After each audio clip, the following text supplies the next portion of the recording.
Okay. Okay. So Mhm. I, I'm dying to know how we found this program. So after last week's episode and just the absolute shit. Well, hold on. Wait. I got to do this. Hold on. Okay, hold on. We gotta- it was- Okay. I I I listened back, and I had a lot of people say that your little jazz interludes and everything were Yeah. like Yeah. Yeah. chef's kiss. So really, really nice job with that, buddy. You did a hell of a job Yeah. given the circumstances. Yeah. Thank you so much. Yeah. So yeah. That edit was something else. I'll tell you that. Yeah. Yeah, yeah. So I mean, usually I have a routine. Like we record on Thursdays most nights, and I usually edit the podcast like Sunday morning. I get up, I make my coffee, and I sit down. And this is the first episode where I had to like take a break. Okay. Okay. It Okay. was and I started by just kind of like usually I know what I have, right? Like the episode, everything's there. It's fine. I know what the audio quality is going to be like. So I had to sit down and like I had like just so many clips, and I'm like, okay, what the hell do I have, and what can I use? And then I pulled together like I thought about it. I'm like, okay, I think I know what I'm gonna do. I'm just gonna do like honestly, what I thought of was if you watch Shut Up and Sit Down, and they have like an oopsie and they did like the technically difficult. For some reason, Yeah. like that came into my head. Like, okay, I need like a little breaker in between these things. So I had to find some like open It was source, like it was yeah, it was yeah, perfect. It was yeah, perfect. yeah, Everything about it was perfect. You did a great job. I mean, yeah. I think we both knew that it was going to be hell for you to piece that together, but given the circumstances, dude, you Oh, absolutely crushed it. So oh, yeah. tell everybody what we're using here. We're using a website called Riverside. Okay. Now, how And did you find this? so I started doing some research after Libsyn shit the bed about like what other like tools are like this browser based like recording, and Riverside just kept coming up over and over again is really good. You can tell it's really good because it's black. The Huh. website it's all dark mode all the time. Uh and they have like a Black Friday sale. We're still on a trial of the pro version. And I'm like, you know what? Just screw it. Like if it doesn't work, then I'm not at anything. And if it does Yeah. work, yeah. And plus, also apparently, the more we record, the more it trains their AI on our voices. We can make the AI speak as us and say silly things. So I'm looking forward to that.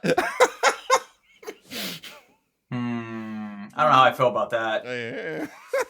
Okay, but I mean, hell, I mean, like, we're okay. Fine. Yep. Yep. It's the future it's the future we got. Yep. Exactly. Oh. All right. So, given that, Oh. I didn't look at the doc until today. Okay. So tell me what this follow up is. Okay, so obviously last week we talked about Terminal. So I got it right Yep. here. If for those of Oh you, wow, that's way smaller than I realized. yeah, yeah. For those of you who don't know, Riverside also does video. So apparently, I'm also recording video for this. I don't know what I'm going to do with it, but we can see each other, which is Yeah. probably bad for an audio podcast. But here it is. Yeah. Okay. uh, so we talked about that, and I got an email from Ryan at Terminal. Looking on the website, he's their founder.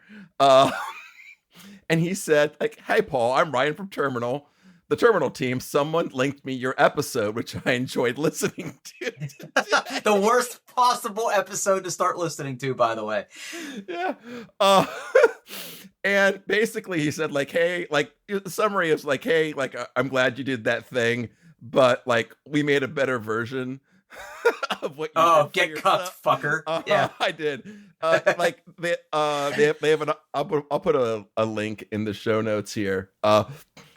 To their documentation. They have an app. It's still in test flight.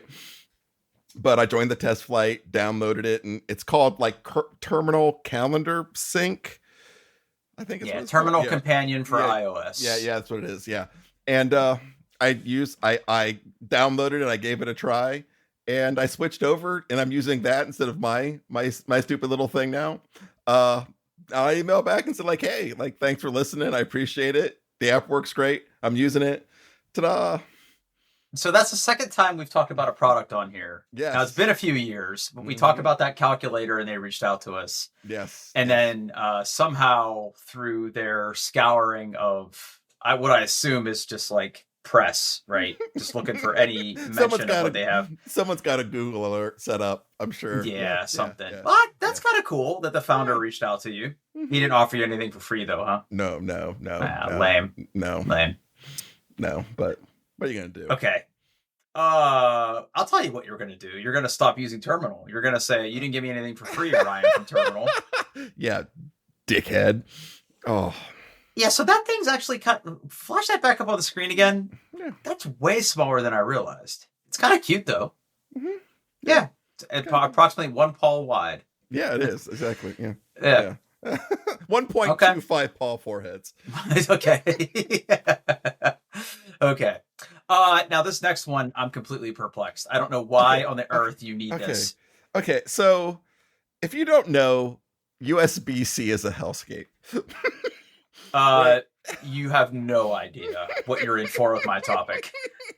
But go ahead. So the USB-C connector supports so many different things, right? There's USB-C power delivery, which is technically USB 2 speeds, but like fast charging. There's USB like 3, there's USB 4, 5, all different like your cable could have different capacities for charging, for data transfer. And I've been looking, so there's this little device. And I have a previous version of this. Yeah, I was gonna say, like my synapse just started firing there. Like you bought like a circuit board. Yeah.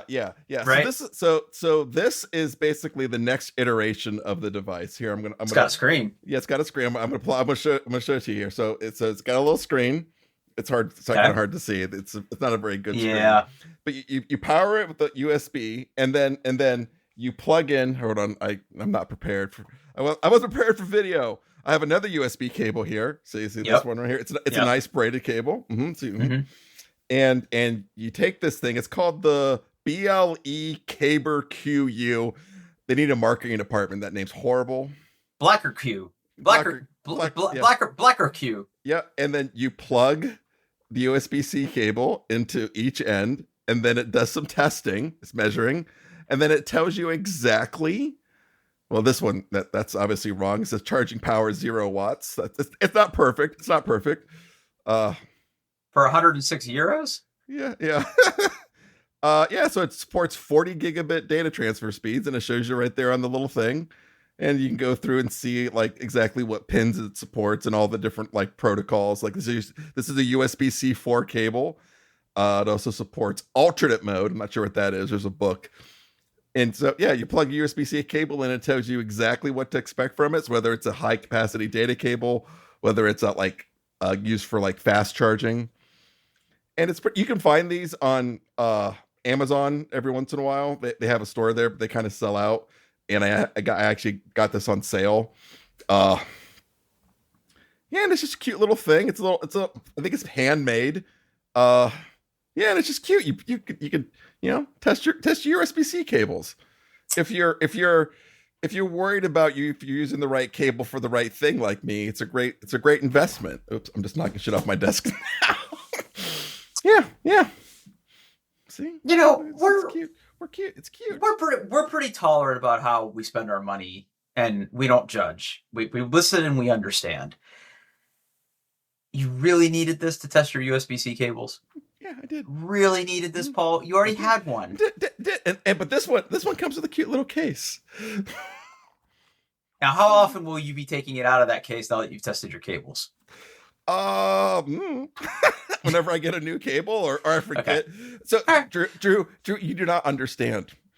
So one of the things I did probably a couple months ago, you can't see it, it's off camera here, but I have this big white dresser back here. It's got 4 drawers, and it was just full of absolute shame.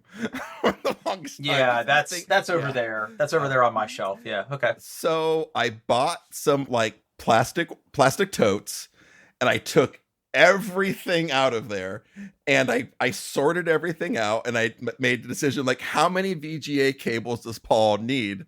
The answer is 0. 0. But I had like 4 or 5. I went through and I threw everything away, and I sorted everything. So like I have like a bin of like USB-C cables, like a one with like lightning and like other chargers. And what I have different color cable ties, and I went through, and based off of what type of USB-C cable it is, I put a different cable tie on it. Paul, we are not young men. We're not young men. Did you leave documentation for your spouse if you pass away with a different color cable ties mean? No. Okay. No, not at all. We're approaching an age where we might want to start thinking about that. I'll be dead. That's her problem. She's just gonna take it all and throw it away. I don't need. Yeah, she's gonna plug it. She's gonna plug it all in, and it's fine. Mm-hmm. Okay. Yeah. So did you get a screen protector? I see there's all kinds of options here. Yeah, I bought the one with the kit with comes with the screen protector and the case and like a cable and stuff. So yeah, I bought the fancy one. For sure. Of course for you sure. did. Mm-hmm. Of course I did. I believe that's mostly because I wanted to buy it off Amazon because like I didn't want to ship it from overseas, and it was the only one they had in stock at the time. So I gotcha. This is but it's nice if you're anal, like if you're broken in a particular way that I am broken, and you really care about your USB-C cables, it's a great investment. And it's got a little app you connect with via Bluetooth. of course. Yeah. Of course it does. Oh, I can't hear you anymore. Wait, what? Nope. It's lighting up on my screen. How about now? Nope. Swing and a miss. Did you pull out a cable or something? No. It's detecting me. Off to a good start, Riverside. Yeah, really off to a great start. You here. were great. I can't hear you at all. Is my picture lighting up for you? I use chat. I used the chat. 99% uploading. Did I do something wrong? Instalink communications microphone. Oh, actually, I think I know what the problem is. Hang on. Boy, we're great. Oh, nope. Mike. That's not it. You can't. Okay. Uh-oh. Drew's gone. Oh, there's a chat message. I don't know where the chat messages are. Chat. My stupid pic. Is my picture lighting up for you? Okay. Okay. Drew's back. Nope. Still no sound. It's lighting up for me. It might be on your end, buddy. I think it's on your end. It's lighting up for me. Help. Yeah. Help. Public chat. Chat. I see your video. I see when you talk, I see the purple. Maybe it's okay. Maybe it's me. I'll leave and rejoin. Yeah. What's interesting is it doesn't let me change recording. Okay, so there's studio chat. Whisper backstage. I don't want to whisper to anybody. Mark clip. Okay, so it's my speakers are correct. My mic is correct. Okay. Hey, how about now? I still can't hear you. It's lighting up for me. All right. Check your speaker. Okay. We're good. We're back. We're back in business. What was it? I have no idea. Yeah, I mean my little background was lighting up. It wouldn't let me change input sources while we're recording, which was interesting. Yeah. But you actually sound a lot better now. I think I know why. I think it was using my webcam camera before. Oh shit.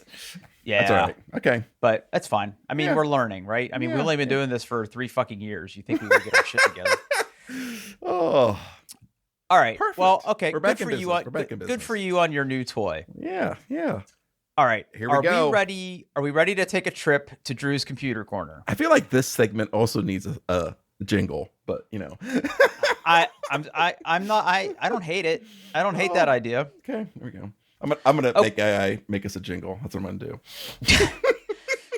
Well, it's funny you mention AI because Okay, Drew's okay. Computer Corner today is all about AI. Oh, fancy.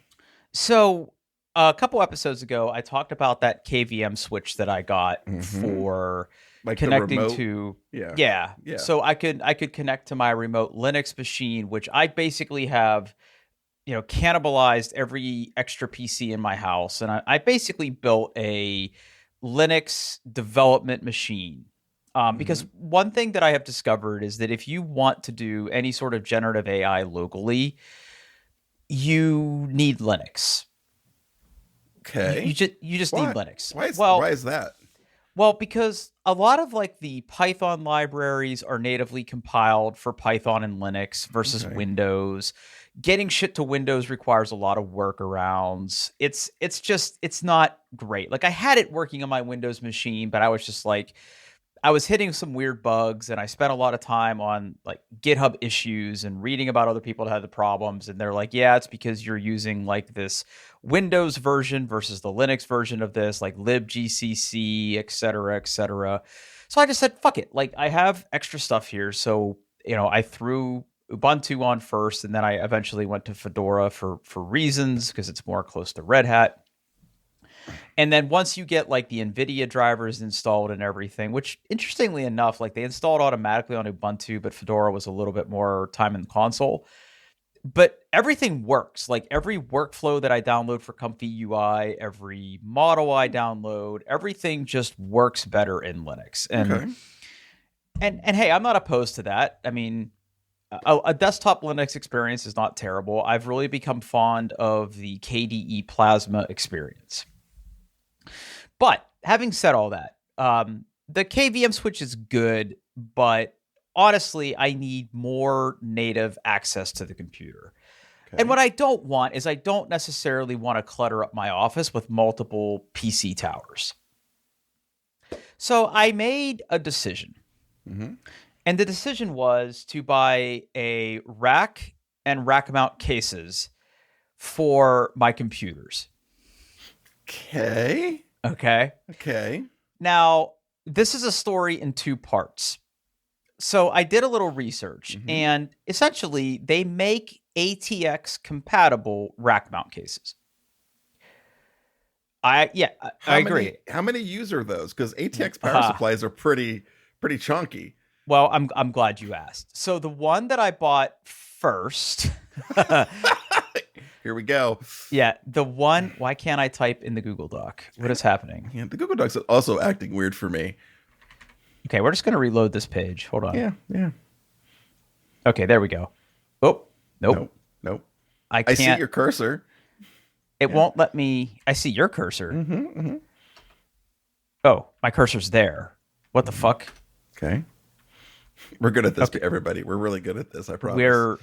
Drew's Computer Corner is somehow above your. It got moved. It's okay. It's okay. Okay. Here we go. So originally I bought this. Okay. It's a power spec 360 millimeter radiator for you chassis. Ooh.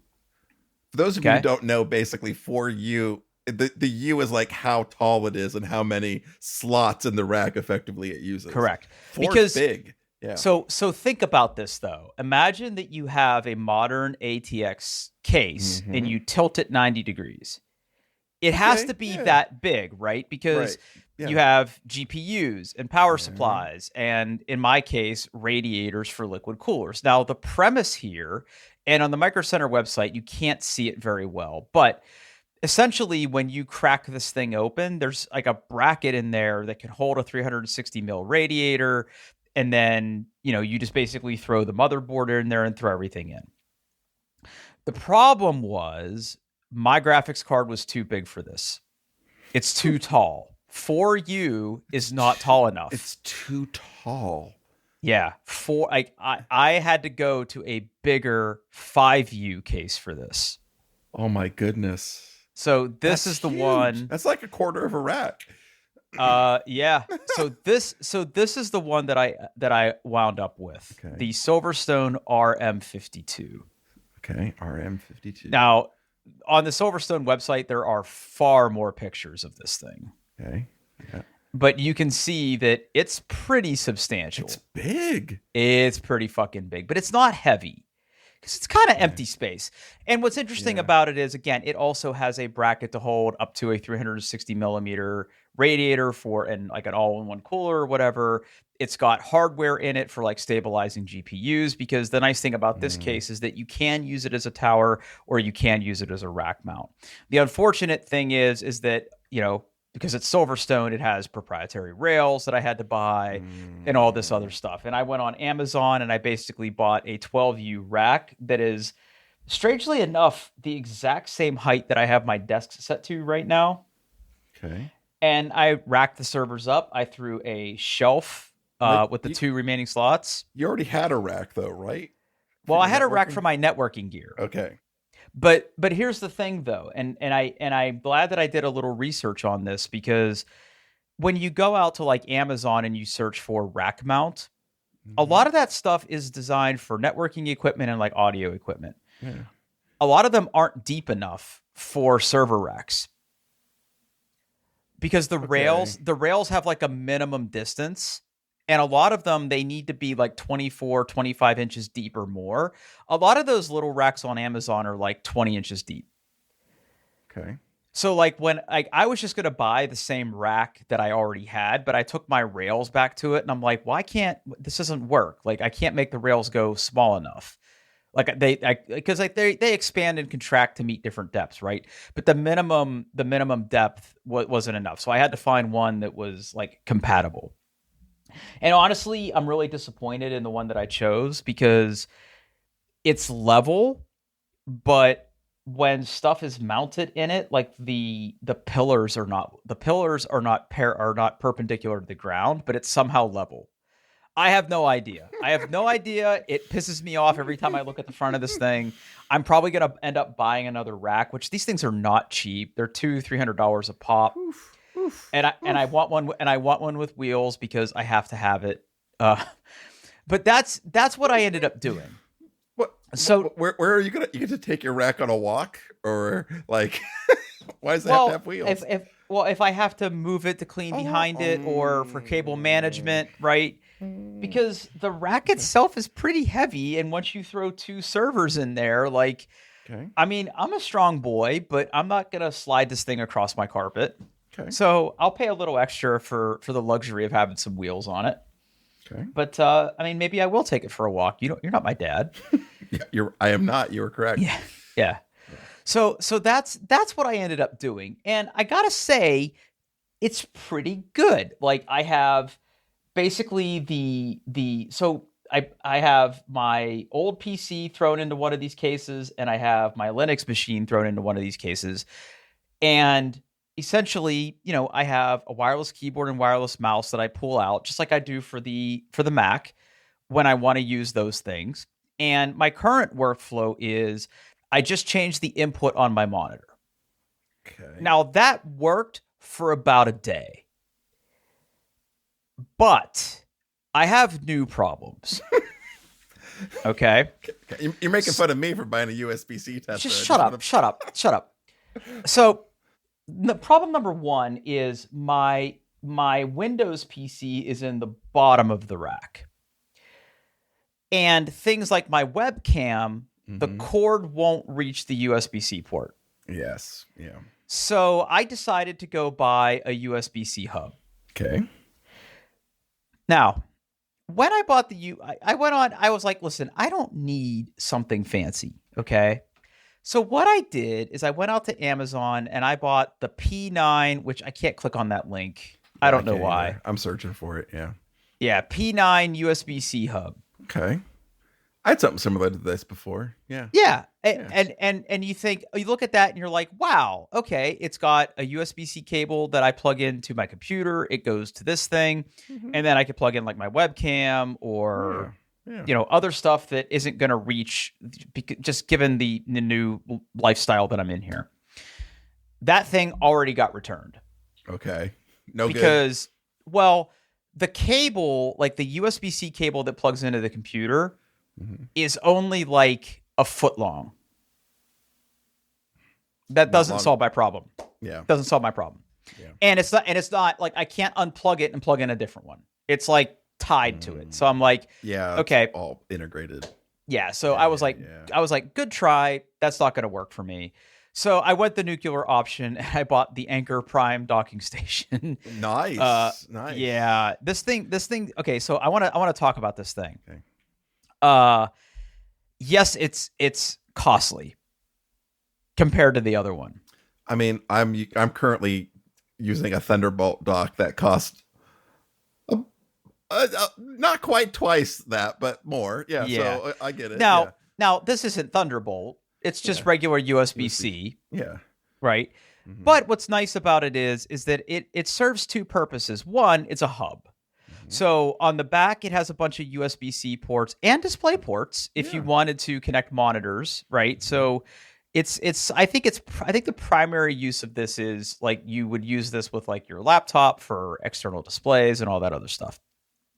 It's got a nice little LCD display on the front. Mm-hmm. The USB-C ports on the front are also charging.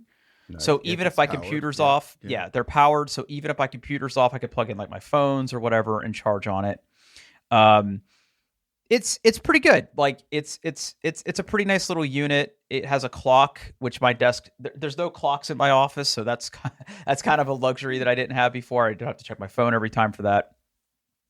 And the nice and again, the primary reason here is that when I was looking at similar devices, anything that had a removable USB-C cable, was at least $100 to $150. So I was like, fuck it, I'll splurge. I'll get Anker. I know it's nice, and so far it's good. I did have to install a driver for it to get the clock to work.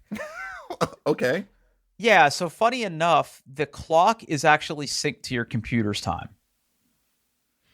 It doesn't have its own internal clock, so you need to install like a driver for it to sync the clock. But otherwise, it works out of the box. Like if I didn't want the clock, I could just fuck it. Now I have a very important question. Mm-hmm. The knob on the side. Yes. A, what is that for? And B, how is the knob? How's the knob? Okay. Feel? Here, let's do a real time knob review. So I'm just gonna take my mic here. Okay, ready? Ooh, nice click there. Nice click. So what does the knob do? So the knob does a couple things. Number one, it lets you flip between different displays on it. Okay. So like the screensaver is the clock. So when nothing's happening or I'm not using it, it just defaults to the clock. But if I have things plugged into it, one of the displays that you can flip to is like what's plugged in, what's the current wattage, what is, how much power are you drawing? Okay. So that's that. Then one of the other displays is if you had monitors plugged into it, it basically has three little boxes. It says HDMI 1, HDMI 2, and then DisplayPort. It would tell you like what's connected, what's the refresh rate, what's the resolution, all that other stuff. And then there's this thing called performance mode that you can click into, and I don't really understand like what it does. It basically is like, because this thing has a built-in fan, so like if you had like a shitload of stuff plugged into it, it would have like an active cooling fan to use it. And then on any one of these screens, if you click the button, it would basically like go into like a little sub menu where there's a couple little options or shows you more info. And then of course there's like a settings tab that you can like, change a couple things. Like, I don't know, but yeah, that's what the knob does. So you can flip between different things. I don't know how useful that is, but it's cool. I think it's kind of nice. So I got that, and then it came with a longer USB-C cord, but it wasn't long enough, so I had to buy a USB-C extension cord to plug into this, and everything seems like it's working. So that solves like my USB-C problems right now. But we're not out of the woods yet, because the bigger complaint that I have is that changing the display inputs on my monitor has proven very flaky. Really? Yes. So like sometimes, like when I want to flip over to my Linux machine, I would basically hit the button on the back of my monitor, pick HDMI 2, and it would flip over. And sometimes it flips over and stays, and sometimes it flips over and flickers, and sometimes it flips over but then flips back to Windows. I think this has something to do with the fact really truly think that it has something to do with NVIDIA, because it never happens on my Mac. If I flip over to HDMI 1, which is my Mac Mini, absolutely no problems.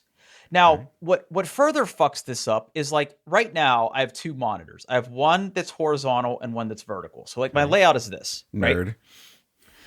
Right? What I have found is on the Linux machine, sometimes when I flip between the input modes, Linux is like, oh, that monitor's not here. It's actually over here. Oh. And they're not connected anymore. So like the mouse ends up over here and then like it can't get home. Linux, whatever. Like, I don't know. So submit a pull request, you nerd. Yeah. Yeah, exactly.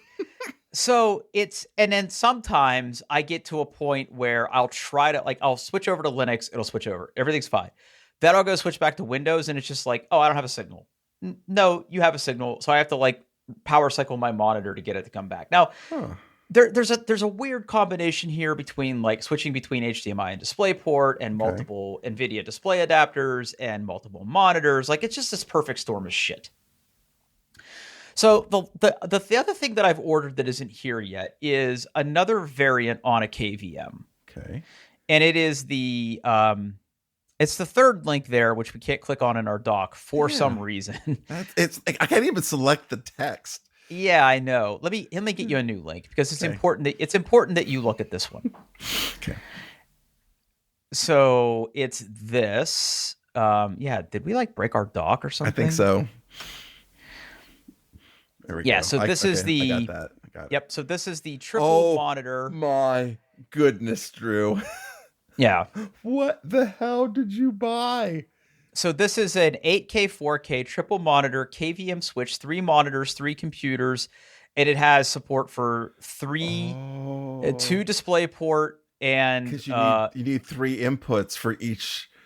Oh yeah, okay. It makes sense. It's still an abomination, but at least it is an abomination. Makes sense now. Yeah, so basically what I'm hoping that this does, and for $80, I'm willing to take a risk. And remember that dollar figure for a minute. I will. So basically the idea will be I will plug all 3 computers, PC, Mac, and Linux, all into this. There will be basically 2 cables that come out of it. Okay. And the hope is that I can just push a button on this to flip inputs, and I'm sort of taking my monitor mode switching out of the loop. Okay. So now what's interesting is like my desktop PC is connected via DisplayPort and supports 144 hertz. HDMI is only up to 120. Now, I don't know what that's going to mean when I flip between the different inputs here, or if this thing is just going to constantly send out 144 hertz or based on the input type. There's a lot of things that I don't fully understand about how this is going to work yet. Okay. But the hope is that my monitor, I don't have to switch inputs on my monitor. I can just push one of these buttons and immediately have a display from whatever. Now, all of these things vary wildly in price. But one thing I have noticed is that this is like the model. There's like 8 variants of this same device on Amazon made by different companies, ranging from anywhere from $60 to $200. Now, more ports, more money. But there's literally some in here that are just in a different color scheme that are slightly more money or slightly probably the same money. Chipset. They're just buying off a factory and putting a case on it. Exactly. So, I mean, they seem to be pretty well reviewed. Again, it's got lots of Amazon stars. Yeah, I mean, it has pretty good reviews. It will show up next week, so I'll have we'll revisit this and see if it like is working or not. But Ernest Williams here, he hated it, 1 star. Uh-oh. What did Ernest say? That's it. Hated it. This sucks. Hated it. This A sucks. few months later, it's dead in the water. Absolutely does not work. I used the provided cables and plugged directly into my Mac M1. Nothing. Big disappointment. It's great if you like wasting your money. But Chaz. sometimes sometimes you get a dud, right? Like just yeah. I mean, yeah. I mean, for $80, what do you want? I mean, there are obviously much more high-end ones, but if it works, it works. If Yeah. it doesn't, it doesn't. And we'll see if it solves my problem. But that's what's happening now. So it's funny, like when you talk about AI and stuff, like that is primarily what I've been doing on this other computer. Okay. Like it has an NVIDIA 3090 in it, so I can run most models with a little bit of CPU offload. But I've been messing with computer vision stuff. I've been doing some audio stuff as well and trying to marry the two together. I like playing around in Linux. It's not necessarily my daily driver. And I already have a computer that I do most of like my adult work on, which is my Mac. But having this sitting here next to me, it's also my Plex server. It's a bunch of other stuff. So it just kind of lives in my office now versus in my back cellar. Nice. Yeah, so that's the thing. Now those cases were not cheap. So I'm definitely married to this now for the foreseeable future. But I will say my desk is much less clutter free because like my Mac is on the shelf that I put in the rack. All my audio equipment is over there as well. Okay. So literally the only thing on my desk is my keyboard, the Anchor, my Stream Deck, my monitors, my keyboard, my mouse. That's it. Everything else is off my desk now, which is pretty nice. Okay. So I like that minimalist lifestyle. Nice. Yeah. All right. So what other topics do we have? Because that's kind of all of them, right? Yeah, we went through all the notes. Did you buy anything good for Black Friday? Besides everything you just listed? None of this was a Black Friday Friday. purchase, unfortunately. Mm. I mean, yes, I did, but it's not something I'm ready to talk about yet. Okay. Yeah. In fact, it just got delivered. Some of the stuff I ordered just got delivered when we were recording. I heard Vito going crazy upstairs. Okay. What about you? Okay, so I haven't gotten either of these things yet, but I will share them with you. Okay. Do you want the thing that's a little embarrassing or the one that's really embarrassing first? Dealer's choice, buddy. You go for it. Okay, so obviously, as you can see, I have a vinyl collection. I like listening to vinyl records. Yep. And you have to keep your records clean. So You have something for that. okay, yes, I do. So I have a Humming Guru Nova ultrasonic record cleaner, and it works great. But they're like, hey, you know what? I gotta find the link. Here we go. Okay. You know what would make that even better? If there was some way to automatically fill the water tank.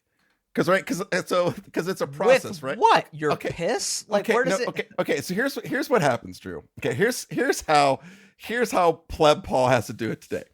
Okay, so this device, it cleans and dries. Okay, so you have this little water tank. If it was closer, I would grab it, and That's you fine. fill this water tank up to a point, and you put a couple drops of surfactant, which basically reduces the surface tension, so the bubbles can get in there. Then you have to take that thing and you have to pour it into the cleaner. You have to pour it into the machine, and then it runs, so it cleans, and then it drains, and then it takes all the water out of the machine back into the tank so it can dry. Okay. So if you're cleaning multiple records, like usually, like I'll clean like 4, 5, 6 records with the same water because I pre-clean them and stuff and whatever. So I bought. They are now selling this thing, the Humming Guru water dispenser, and it automates that process of putting the liquid back into the machine. So, but you still have to make the liquid. yeah, but I do it once. I do that once, and then I instead of this goes into where the water tank is, and then it handles all that other stuff for me. It just does it, so I can go in between. I go to the next record and just go. That is not the most embarrassing thing I bought. Okay. They I mean, also- I wouldn't call it embarrassing. Okay, You're okay. streamlining the Okay. workflow. I Okay. get it. Okay. So the other enemy. So dirt and vinyl, not a good thing. The other big thing you're fighting with is static electricity, right? Okay. It's getting colder. The air is getting drier. Static electricity is getting worse, right? Like you just like you take the record out of the sleeve, it just feels all crackly. It's good. Now I have the that little zero stat gun, which does work great. But I love that thing. Okay, but you do have to if you pull the trigger too quick, it doesn't work, and you have to. So I love automation, Drew. I love automation. I do too. I love machines that do things for me. So I ordered this. A Tesla coil? No. Okay. There's a link. There's a link. Okay, there. hold on. I was on the Humming Brew website. Mm-hmm. Orbit record static remover. Mm-hmm. Okay. So how this works is you put your record on your on the platter of your turntable, and you put this on top of the spindle. Then you push a button, and it rotates itself around the record, shooting negative ions, I don't know, science magic, at the record, makes 10 revolutions, and then stops. You take it off, and then you play your record. So one button, and it's rechargeable. It's got a low rechargeable battery, so you got to keep it charged. But you put this thing on top, and you just hit the button, and static on, Drew. Mm-hmm. Yeah. Okay. Yeah. So if you're looking at the pictures, right, it literally just hold on. Yeah. She thick though. It's big. Yeah. It's like that tall. Yeah. I can hear a difference in the low-level surface noise caused by the usual static charge that builds up on vinyl records from handling. Mm-hmm. I don't have any test equipment to test for the intensity of static charge before and after using the device, but sonically, I am pleased with the performance. I will provide an update should I procure the appropriate test equipment. Mm-hmm. Thanks, Lucian. Now, if you oh my God, I love some of these people's record players. This one that's made out of wood and has like the little leveling feet. Mm-hmm. That's got to be expensive, right? It can't. Yeah, probably. Yeah. There's some very high end equipment in those pictures of the user reviews. Yeah. I mean, my turntable's no slouch. My turntable's no slouch. Yeah. If you got it, flaunt it, right? Yeah. I get it. But yeah. So it's currently on a boat coming over from China. So. Yeah. Ooh, prepare to be tariffs, son. Yeah. Have you gotten the you owe tariffs email from like no. DHL? I had that recently. What was it that I bought? I've been pretty lucky, even with all of like my foreign gun stuff that I bought. A lot of that stuff, the distributor's been paying. I have been paying it in cost increases, but I haven't had to pay it directly. Yeah, I got a DHL. I can't remember what I bought. Oh, I know what it was. It was. A Voltron. You bought a Voltron. No. Okay. No. Oh. Do I have the? Okay. I'm ready. Maybe I'll put this on YouTube. So this is my Retro Pocket 5. This is my go-to emulation device. Okay. Well, Drew, hold on. You got a new one, didn't you? No, I didn't. It's hold on. I gotta figure out how to. Okay, so they sell this thing, and it adds another screen. What does that do? So you can you like have a web browser open in it? Yeah, or you can do dual screen emulation. Oh, the thing you bought the transforming one for. Yeah. Do you have that one within arm's reach? I want to see what it looks like. Hold on. I probably do. Where is it? I don't know where it is right now. Okay. Hold on. Don't worry about it. No, I'll find it. Okay. Where the fuck did I put it? I'll get up. Hold on. I'm gonna have to get up. Hold on. Go ahead. Shake that ass for me. Let me see what you're working with. Ooh, I like that. I see Skeletor and He-Man back there. Boy, he does have a lot of vinyl. I see Voltrons, all sorts of minifigs on top of that shelf. I do hope he puts the video on YouTube. Maybe Eric Darling will see. I still have his shirts hung up in here. Okay, well, how'd we do? My hair is askew. I have no idea where it is right now. Oh, okay. Well, that's fine. Oh, Yeah, I was just describing all the things to our listeners that I saw on camera. I like your chair, by the way. That's the first time I saw that chair. Oh, yeah, thank you. Yeah. Is that still working out for you? I love it. It's great. Like I can sit all day on my fat ass and no back pain. So yay. Okay. Mm-hmm. Yeah, I think after this weekend I'll be able to talk about my Black Friday purchases because yeah, they're not here yet, and I have to get everything assembled. So that's 46 minutes of content. I think that's a good one to come back to, and you know, we're sort of kicking the tires on this new thing. Yeah. So does this do the same thing where it basically spits out one audio file? Yeah. So I'll get in theory I'll get a combined audio track and I'll get separate audio recordings just like Libsyn. I'll get your track and my track separately, and which is that's what I'll use for the edit because it just sounds better. And I can. And then what about, will you get like a video feed? I think so. Maybe we publish to YouTube instead of them doing it for us. Mm-hmm. That's yeah. If it's easy to edit, and apparently I also can do like the editing in here, and supposedly have. You ever heard of a tool called Descript? No. So Descript is an audio editing tool.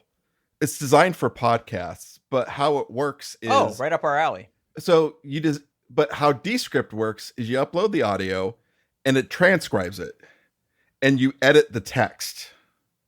So if you want to cut out a section, you literally highlight the text and delete it.